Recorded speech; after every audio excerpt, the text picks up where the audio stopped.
ہماری مصدقہ اطلاعات ہیں کہ ثاقب نثار صاحب کی ملاقات بھی ہو چکی ہے، وہ رابطے میں بھی ہیں.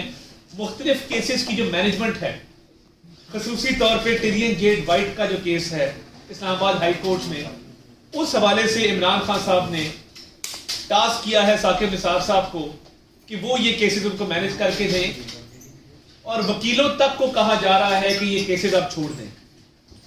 یعنی سابق چیف جسٹس عمران خان کے بہاف پہ ٹیرین جیڈ وائٹ کیس میں کسی وکیل کو کہے کہ یہ کیس چھوڑ دیں اور ڈرائے دھمکائے، یہ بات مناسب نہیں ہے. ہم نے گزارش کی کہ آپ باہر رہیں، آپ کو ہماری بات سمجھ نہ آئی. ماضی میں آپ ان کے سہولت کار تھے، اور ایسی سہولت کاری کہ مسلم لیگ نون کی گورنمنٹ کو ناقابل تلافی نقصان آپ نے پہنچایا. آپ نے اس کو کلین چٹ دے دی، 62-63 کے تحت اس کو کلیئر کر دیا. ہمیں سزائیں دلوائیں، ہمیں دیوار سے لگوایا، ہمارے اوپر سپروائزری جج بٹھائے. میاں نواز شریف کو سزا دلوانے کے لیے سپروائزری ججز نے ڈے ٹو ڈے اس کیس کو چلوایا.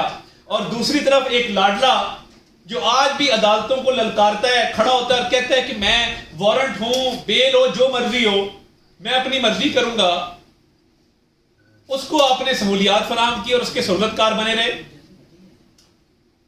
یہ آپ نے کیا اس ملک کے ساتھ. اور بتائیے نا وہ ڈیم کا پیسہ کہاں گیا ہے؟ آپ نے فنڈ ریزنگ کی تھی، آپ نے ڈیم کے نام پہ مہم چلائی سستی شہرت کے لیے، ہمیں دیوار سے لگا دیا، ہمیں جیلوں میں بھجوا دیا، ہمیں نااہل کروا دیا، اور ایک لاڈلے کو بھرپور سیاسی پلیٹ فارم فراہم کیا. 2018 میں ہمارا مقابلہ تحریک انصاف سے زیادہ آپ کے ساتھ تھا، آپ کے انصاف کے ساتھ تھا، جو آپ انصاف فراہم کر رہے تھے اس کرسی پہ بیٹھ کے. اس لیے آپ کو گزارش کی ہے سیاست سے باہر رہیں، اپنے آپ کو سیاست میں انوالو مت کریں. بہت ہو گیا. ابھی بھی آپ سہولت کاری کر رہے، ریٹائرمنٹ کے بعد آپ کو چین ہی نہیں ہے. ایک سیاسی جماعت کی کیمپین چلانا اور دوسری کو دیوار کے ساتھ لگا دینا، کیا یہ کسی چیف جسٹس کو زیب دیتا ہے؟ کیا یہ آپ کو زیب دیتا تھا کہ 2018 میں آپ ان کو ایک لیول پلینگ فیلڈ ختم کر کے تحریک انصاف کو ہمارے سے بہتر مواقع فراہم کریں، ان کے کیسز میں ان کی مرضی کے مطابق فیصلے کریں اور ہمارے کیسز میں ہمارے خلاف کریں؟ مجھے بتا دیں کہ آپ نے کے پی کے گورنمنٹ کے خلاف کتنے سو موٹو کیس کیے. سارا زور پنجاب کے اوپر تھا، سارا زور ہمیں غیر فعال کرنے پر تھا کہ یہ گورننس نہ کر سکیں، یہ پرفارمنس نہ کر سکیں. آپ اس بات کا جواب دینا پسند کریں گے کہ جب پنجاب میں میاں شہباز شریف صاحب کی حکومت تھی تو 56 کمپنیوں کا رولا کس نے ڈالا؟ آپ نے اس کو اٹھایا تحریک انصاف کو فائدہ دینے کے لیے، اور یہ سب کام آپ نے جنرل ریٹائرڈ فیض حمید صاحب کے کہنے پر کیے.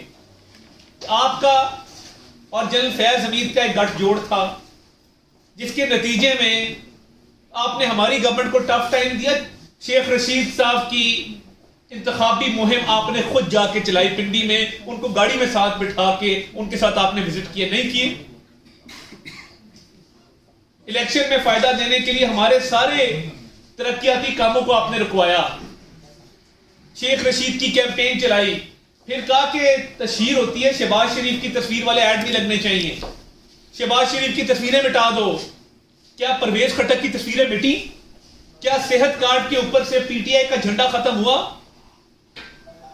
کیا عمران خان کی تصویریں نہیں لگتی رہی سرکاری منصوبوں پہ؟ آپ نے ذاتی بغض اور اناد کی بنیاد پہ شہباز شریف صاحب کی تصویریں تک ہٹوا دی کہ ان کی تصویر جو ہے وہ کہیں آویزہ نہ ہو، اور حکومت سے پیسے وصول کروائے. یہ سہولت کاری نہیں تو اور کیا ہے؟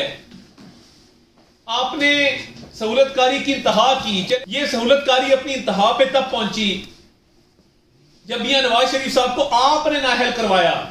آج آپ کہتے ہیں میں بینچ سے علیحدہ ہو گیا تھا. بینچ کی ساز باز، بینچ کے تمام معاملات آپ کے ہاتھ میں تھے.